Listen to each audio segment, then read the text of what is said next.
Hello guys, welcome back to our channel Karunakar Devarakonda. ఈ రోజు review వచ్చేసరికి సత్యదేవ్ యాక్ట్ చేసిన కృష్ణమ్మ మూవీ రివ్యూ అనమాట. సో మెయిన్ స్టోరీలోకి అయితే వెళ్ళిపోదాము. వెళ్ళే ముందల ఒక చిన్న విషయం చెప్తాను. ఈ సినిమా ఏదైతే ఉందో ఎక్కువగా విజయవాడలో అయితే షూట్ చేయడం జరిగింది. ఛానల్ తర్వాత ఒక ఫుల్ లెంత్ మూవీ విజయవాడలో షూట్ చేయడం నాకు చాలా హ్యాపీగా అనిపించింది అనమాట. సో ఇప్పుడు మనం స్టోరీలోకి అయితే వెళ్దాము. సత్యదేవ్ దీంట్లో వచ్చేసరికి యాక్ట్ చేసింది ఏంటంటే స్టోరీలో అనాథ క్యారెక్టర్ అనమాట. సో అతనికి ఇద్దరు ఫ్రెండ్స్ ఉంటారు. వీళ్ళు చిన్నప్పటి నుంచి గంజాయి వ్యాపారం చేస్తూ ఉంటారు. గంజాయి అమ్ముతూ ఉంటారు, వ్యాపారం కాదు, అమ్ముతూ ఉంటారు. సడన్గా వీళ్ళ ముగ్గురు ఫ్రెండ్స్లో శుభ అనే క్యారెక్టరు సపరేట్గా బయటకు వెళ్ళిపోయి వద్దనుకుని ఒక షాప్ పెట్టుకుంటాడు. ఓకే, బాగానే ఉన్నారు. వీళ్ళకి పెద్ద మొత్తంలో ఒక 3 లక్షల దాకా అవసరపడతాయి. అప్పుడు మళ్ళీ గంజాయి ఒక 2 క్వింటాలు తీసుకురావడానికి వెళ్ళినప్పుడు అనుకోకుండా పోలీసులకు అయితే దొరుకుతారనమాట. సో దొరికిన తర్వాత వీళ్ళని సడన్గా ఒక రేప్ కేసులో వీళ్ళని ఇరికించడం జరిగింది. వీళ్ళకి 12 సంవత్సరాలు జైలు శిక్ష పడింది. స్టోరీ విషయానికి వస్తే ఇదేమీ ఎప్పుడు చూడని స్టోరీ ఏం కాదు, నార్మల్ స్టోరీ అనే అన్ని సినిమాల్లో చూసినట్టుగా అనిపిస్తుంది. కొంచెం అక్కడక్కడ మిక్సింగ్ అన్నిటి కలిపి కొట్టినట్టుగా అనిపిస్తుంది. స్టోరీ విషయానికి వస్తే చాలామంది విజయవాడ బ్యాక్గ్రౌండ్లో తీసిన సినిమాలు చూసినట్టుగా అనిపిస్తుంది. స్టోరీలో దమ్ము లేదు. ఓకే, ఇప్పుడు మనం మెయిన్ రివ్యూలోకి అయితే వెళ్ళిపోదాం. So Krishnamma movie review. Satyadev గారు యాక్ట్ చేసింది. ఫస్ట్ ఆఫ్ ఆల్ సత్యదేవ్ గారు విజయవాడ యాసలో అయితే యాక్ట్ చేయడం జరిగింది ఈ మూవీలో ఫుల్ లెంత్గా. బట్ సెట్ అవ్వలేదు, బాగాలేదు ఆ యాస. సెకండ్, డైరెక్షన్ చాలా వీక్గా ఉంది. థర్డ్ వన్, కెమెరా వర్క్ అస్సలు బాగాలేదు. ఇది ఒక లో బడ్జెట్ మూవీ. హీరోయిన్స్ ఎవరైతే ఉన్నారో వాళ్ళు చాలా వీక్గా యాక్ట్ చేశారు. అంతగా మెప్పించే విధంగా వాళ్ళ క్యారెక్టరైజేషన్ లేదు.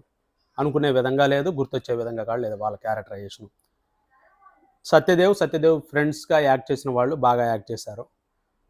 బట్ సినిమా అంతగా పండించలేదనేదే నా అభిప్రాయము. అంటే ఫస్ట్ హాఫ్ మాత్రం చాలా స్లోగా ఉంటుంది. డైలాగ్స్ కూడా పెద్దగా అంతగా ఏం లేవు, సాంగ్స్ కూడా పెద్దగా ఏం లేవు అనమాట. సో మెయిన్ అయితే ఫస్ట్ హాఫ్లో డిసప్పాయింటెడ్. బట్ ఎంట్రన్స్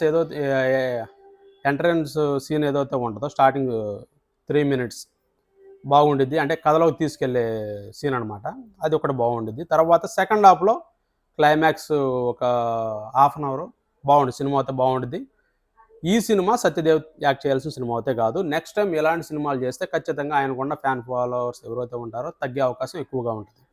ఎందుకంటే అతన్ని ఒక చిరంజీవి గారితో యాక్ట్ చేసిన యాక్టర్గా చూసుకుంటారు అందరూ కూడా. బట్ ఇండివిజువల్గా ఎలాంటి లో బడ్జెట్ సినిమాలు చేస్తే నెక్స్ట్ టైము వచ్చేవాళ్ళు కూడా తగ్గే అవకాశం ఉంటుంది సినిమా థియేటర్కి.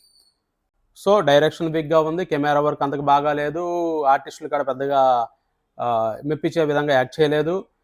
సత్యదేవ్ క్యారెక్టర్ కూడా దీంట్లో చాలా వీక్గా ఉంది. విజయవాడ అసలు బాగాలేదు. ఫస్ట్ హాఫ్ బోరింగ్, సెకండ్ హాఫ్లో లాస్ట్ ఒక 30-40 మినిట్స్ చాలా బాగుండిద్ది సినిమా. 30-40 మినిట్స్ సెకండ్ హాఫ్లో చాలా బాగుండిద్ది. సో ఈ సినిమాకి ఇది నా ఒపీనియన్ మాత్రమే. బట్ మీరు చూసి కూడా నాకు కామెంట్ అయితే చేయొచ్చు. సో ఈ సినిమాకి నేను ఇచ్చే రేటింగ్ వచ్చేసరికి 1 లాలీపాప్ మాత్రమే ఇస్తున్నాను. ఎందుకంటే దీంట్లో అంతా కూడా వీకే ఎక్కువగా ఉంది, కానీ చెప్పుకోదగ్గ స్టోరీ కూడా కాదనే నా అభిప్రాయం. నార్మల్ స్టోరీ ఇది. సో ఇది నా రివ్యూ, నా ఒపీనియన్ మాత్రమే. బట్ మీరు కూడా చూసి నేను ఇచ్చిన రివ్యూ అనేది కరెక్టా కాదని కూడా కామెంట్ రూపంలో తెలపొచ్చండి. సో నా రివ్యూ అనేది నచ్చితే ఖచ్చితంగా మీరు లైక్ అండ్ సబ్స్క్రైబ్ అయితే చేసుకోండి. Thank you so much.